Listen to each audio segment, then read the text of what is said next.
ಅದೇ ನಮ್ಮ ಸೈಟಿನ ಡೈಮೆನ್ಷನ್ ಪ್ರಕಾರ ಈ ಪರ್ಟಿಕ್ಯುಲರ್ ಸ್ಪೇಸು ತುಂಬ ಕಮ್ಮಿ ಸ್ಪೇಸ್ ಇತ್ತು ನಮಗೆ. ಲಿಫ್ಟ್ ಆಪ್ರೇಷನ್ ಲಿಫ್ಟ್ ಬೇಕು ಅಂತ ನಮಗೆ ಎಕ್ಸ್ಪೆಕ್ಟೇಷನ್ ಇತ್ತು. ಸೊ ಈ ಜಾಗ ತುಂಬ ಕನ್ಸ್ಟೆಂಟ್ ಜಾಗ ಇದ್ದಿದ್ದರಿಂದ ನಮಗೆ ಇದು ನಿಭವ್ ಲಿಫ್ಟ್ಸ್ ಅವ್ರದ್ದು ಲಿಫ್ಟು ನಮಗೆ ತುಂಬ ಚೆನ್ನಾಗಿ ಅನುಕೂಲವಾಗೈತೆ. ಹಾಗಾಗಿ ನಾವು ಇದನ್ನ ಚೂಸ್ ಮಾಡಿದ್ವಿ, ಜಾಗ ಕಮ್ಮಿ ಇದ್ದಿದ್ದರಿಂದ.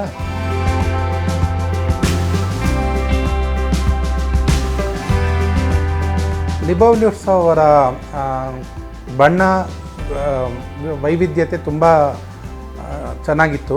ನಮಗೆ ನಮ್ಮ ಮನೆಯ ಒಳಗಡೆ ಇರುವಂಥ ಪೇಂಟು ಮತ್ತು ಸ್ಟ್ರಕ್ಚರು ಬಿಲ್ಡಿಂಗ್ ಇದು ಸ್ಪೆಸಿಫಿಕೇಷನ್ಸ್ಗೆ ತುಂಬ ಅನುಕೂಲಕರವಾಗಿತ್ತು.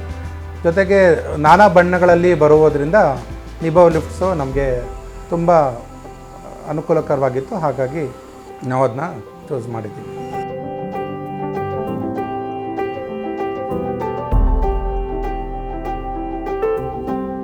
ಇದು ನಿಭವ್ ನಾವು ಯಾಕೆ ಬಂದ್ವಿ ಅಂತಂದರೆ, ಮನೆ ಕನ್ಸ್ಟ್ರಕ್ಷನ್ ಟೈಮಲ್ಲಿ ನಮಗೆ ಲಿಫ್ಟ್ ಹಾಕೋ ಐಡಿಯಾ ಇರಲಿಲ್ಲ.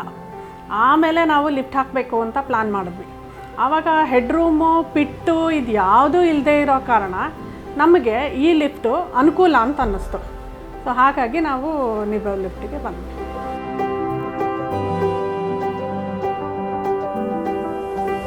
ಇದು ತುಂಬ ಚೆನ್ನಾಗಿದೆ. ನಿಭವ್ ನೋಡೋಕ್ಕೂ ಹೊರಗಡೆಯಿಂದ ತುಂಬ ಚೆನ್ನಾಗಿದೆ. ಆಮೇಲೆ ನಮಗಿದ್ದಿದ್ದ ಸ್ಪೇಸ್ ಪ್ರಕಾರ ರೌಂಡ್ ಲಿಫ್ಟ್ ಅಂತೂ ನಮ್ಗೆ ಇನ್ನೂ ಇಷ್ಟ ಆಯಿತು. ಆಮೇಲೆ ಅದರದ್ದು ಟ್ರಾನ್ಸ್ಪರೆಂಟ್ ವ್ಯೂ ಅಂತೂ ಇನ್ನೂ ಇಷ್ಟ ಆಯಿತು. ಸೇಫ್ಟಿ ಪರ್ಪಸ್ ನೋಡಿದ್ರೆ ಒಳಗಡೆ ಇರೋರಿಗೆ ಭಯ ಆಗಲ್ಲ, ನಾವು ಮೇಲೆ ಕೆಳಗೆ ಬರಬೇಕಾದ್ರೆ ಅನ್ನೋ ಒಂದು ಉದ್ದೇಶದಿಂದ ಓವರಾಲ್ ನಮ್ಮ ಇದಕ್ಕೂ ಪ್ರಾಪರ್ಟಿಗೂ ಅದು ಸ್ವಲ್ಪ ಎಲಿವೇಟ್ ಮಾಡ್ತು ಅಂತ ನಾವು ತೊಗೊಂಡ್ವಿ.